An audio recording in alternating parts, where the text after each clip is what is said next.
নমস্কার, আমি প্রতিমা রান্নাবান্নায় আপনাদের স্বাগত।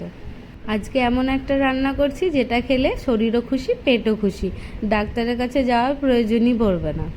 কড়াইয়ে তেল গরম করে কেটে রাখা লবণ হলুদ মাছগুলি দিয়ে দিচ্ছি। আমাদের এখানে এই মাছগুলিকে জিওল মাছ বলে, তবে আপনারা এটাকে কী নামে ডাকেন সেটা জানার বড়ই ইচ্ছে করছে। দেখি তো কার এলাকার নামটা সবচেয়ে আলাদা হয়।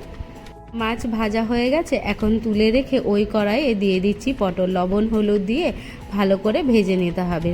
পটল ভাজা ভাজা হয়ে এসেছে, এখন দিয়ে দিচ্ছি বরবটি আর পটল আবারও একসাথে ভেজে নেব।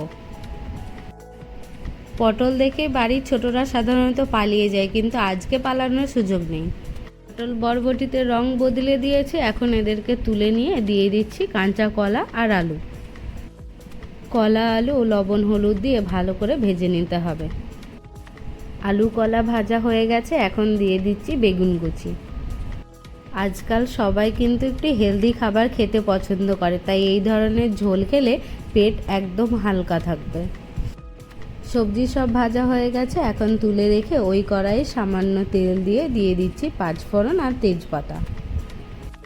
এখন দিয়ে দিচ্ছি আদা জিরে লঙ্কা বাটা 2 চামচ। আমি এখানে পেঁয়াজ রসুনের ব্যবহার করছি না।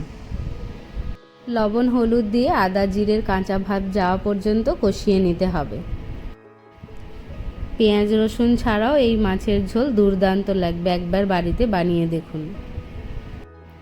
মশলা কষানো হয়ে গেছে, এখন দিয়ে দিচ্ছি 1 চামচ কাশ্মীরি লঙ্কা গুঁড়ো। কিছু নয়, রঙটা যাতে একটু ভালো আসে। একটু জল দিয়ে ভালো করে কষিয়ে নেব আর একটু।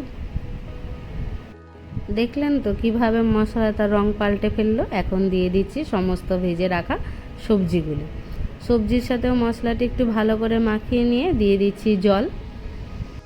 এবার ঢাকা দিয়ে কিছুক্ষণ হতে দেব, যতক্ষণ না পর্যন্ত সবজিগুলো সেদ্ধ হয়ে যায়। ভাজার সময় তো কিছুটা সেদ্ধ হয়ে গেছে, তাই বেশিক্ষণ সময় লাগবে না। দেখুন ফুটে উঠেছে, সবজিও প্রায় সেদ্ধ হয়ে গেছে। এখন দিয়ে দিচ্ছি ভেজে রাখা মাছগুলো।